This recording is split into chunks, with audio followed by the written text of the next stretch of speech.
Hey, what's up, fish lifers? Long time no see. I know it's been a week or two since y'all seen anything from old Z-Dub, but hey, got a cool little video today. It's actually going to be two different fishermen, myself and my boy Cody B, the Cajun Cannon. We're on two different bodies of water, and I basically just took his clips and just integrated them into my video. And while I was doing that, I started thinking, man, how cool would that be to get some of your video clips to put in my videos? Hey, I got no problem with that. In fact, this is my invitation for you right now to send me video clips of some of your catches out there catching some fish. Maybe talk about how you're catching them as well. Hey, let's all do all we can to help other fishermen who might be watching this video, okay? So no matter where you are, I don't care if it's a pond, I don't care if it's a big lake, I don't care if you're fishing in your bathtub or your swimming pool. If you catch some fish, send me those clips and I'll put them in my next few videos. We'll call it, fan submission Wednesday or something like that. So, hey, if you've got some video clips you want to send over, put it down, comment on this video, put it down there, and I will DM you my Gmail account, and you can just Google Drive them straight to me. I'll take them, cut them up, put them in my video for the world to see. Let's do this. Fan submission Wednesdays, baby. Let's go. Hey, this week on Fish Life Outdoors, we actually sneak over to the Goat Lake, Lake Fork, Texas. Here we come.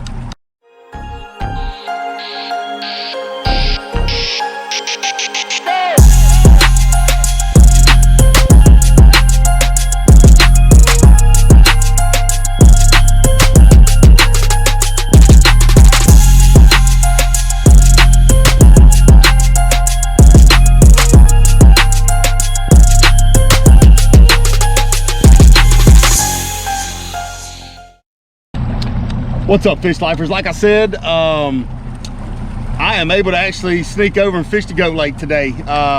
It's late afternoon, about 4:30. Got off work a little bit early, came out here, this weekend I'm gonna fish Athens, maybe Palestine, maybe Lake of the Pines, I'm not sure. I'd love to hit all of them, but we're gonna see what we can do this afternoon on Fork. You know me, I am searching for grass in shallow water. So I'm gonna idle into the back of a couple of these pockets, see what's happening, sling the whack around a little bit. On deck, I got a wacky worm, a fluke, swim bait, chatterbait. I got lipless crankbait, and as the sun goes down a little bit more, I'm gonna get a little top water walking bait or a frog, depending on how thick the grass is, if I can find any. So hey, let's go see what happens.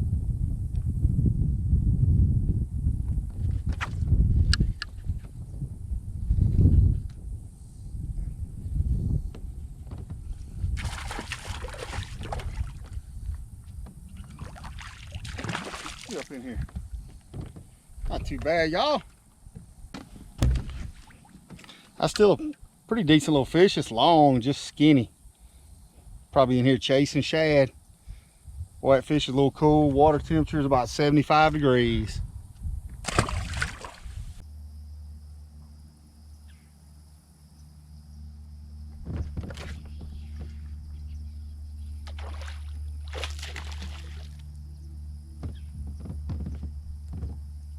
Caught me slipping, y'all. Come on in here. Come on in here. He tried to pick my pocket and just take off running. Well, again, not necessarily what we're after on Fork, but from what I hear, it's been a pretty slow week, and this has kind of been the trend. But who knows? Maybe we'll get into a better one here in just a second. Now, on a positive note, talk to my boy, y'all know my partner in crime, the old Cajun Cannon, my other partner in crime, if you will. He actually spent a little time on Texoma this morning, middle of the day, whenever, I don't know. I can't even remember when I talked. I talked to him when I was on my way out here about 3:30. So let's take a let's check in with the old Cajun Cannon, see what's happening on Texoma. Y'all check it out.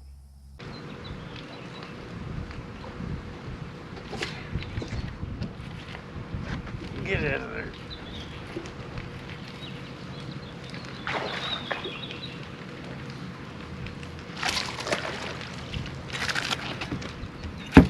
There we go.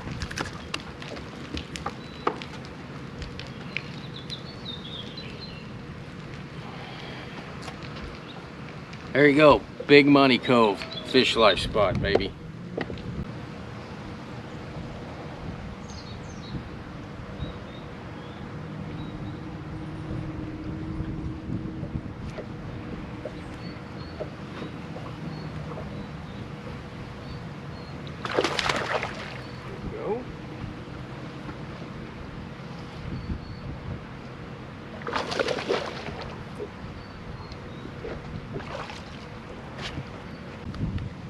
Man, they are choking that. All right, guys, so again, fish life spot. We're here in Big Money Cove, flipping creature baits. Not a bad fish. Hey, when you're about that life, get out and live it, baby.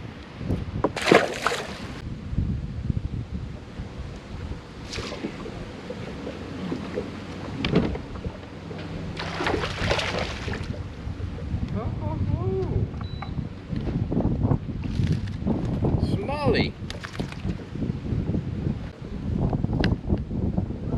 First smallmouth of the day, folks. He ain't a big one, but I will take it. So what we're doing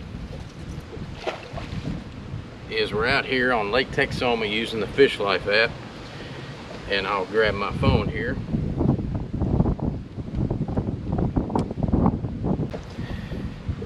As you can see, the red dot right here is the Big Money Cove, and obviously the blue dot is me. Big Money Cove, provided by Fish Life Guide. This cove has a few docks and structure, but the abundance of bait fish keep the big bass in check. Flip these docks with power worms and bandito bugs. Once the sun comes up, get up and throw the chatterbait. Now, I have thrown the chatterbait, and I hadn't had any luck. Obviously, I don't have any bandito bugs, but I've been catching them on this bronze and purple flake Gary Yamamoto little beaver style creature bait, and I will take smallmouth any day of the week because I don't get to fish them that much.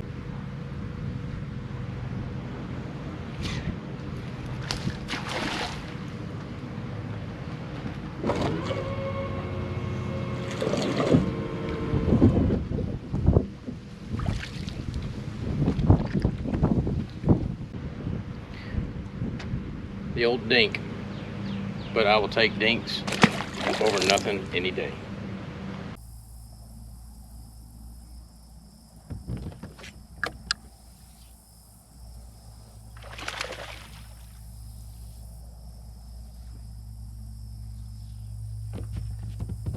Another little quality under here, y'all.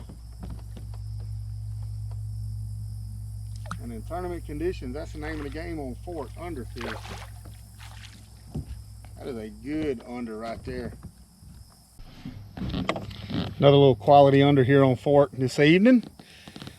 Another little working man's edition. Hey, some folks got to work for a living. I'm one of those folks, but hey, I'll take that all day long. Y'all, there are so many shad in here right now. I don't know if you've seen or heard anything blow up along the surface, but they're blowing up everywhere. So I decided to tie on a little fluke there. This one's watermelon candy. I've actually, you know, I don't know why I do this, but I experiment with colors. Like I haven't thrown the watermelon candy yet. That last fish you just saw me catch was on Mardi Gras. The one before that was on watermelon red. The one before that was on watermelon magic. Now I'm gonna try watermelon candy. Probably just a variation of watermelon is all you need. But what's getting me bit is I'll take this little spike it pin. And I truly think this makes a difference. I don't know if you can see it on camera, but see, I've got just the tail, just the tail right there dyed. I don't go any higher than the split V, just something to draw their attention. And I'm just throwing it out there along the edge of the grass. And when I see a clump of grass out in the middle, I'll throw it out there right beside it and just let it sink and just give it little subtle pops. Now I'm throwing it weightless, okay?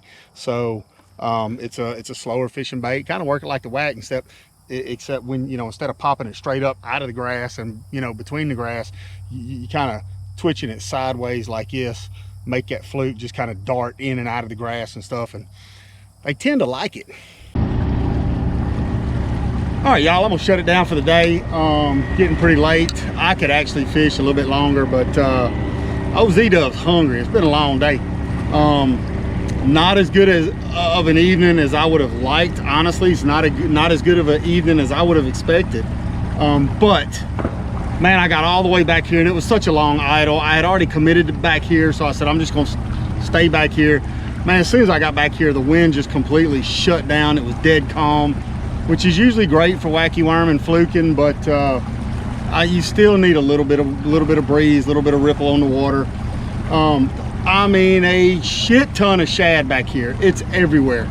And we were able to pick up some fish, kind of imitating the shad. I just threw a fluke out there. Tried a swim bait.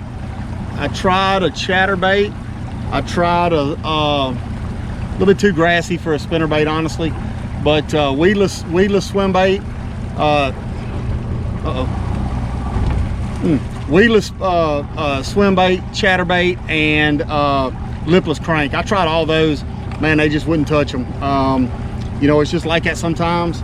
Sometimes I like that slower stuff, but man, the fish are that close.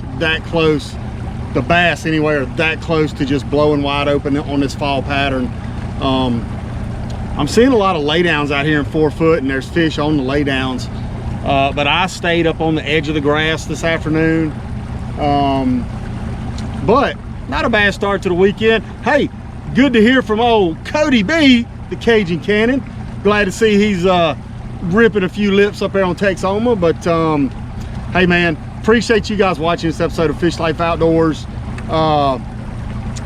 You know, sometimes you got to grind it, sometimes you got to set it. But no matter what, when you about that life, get out and live it, son.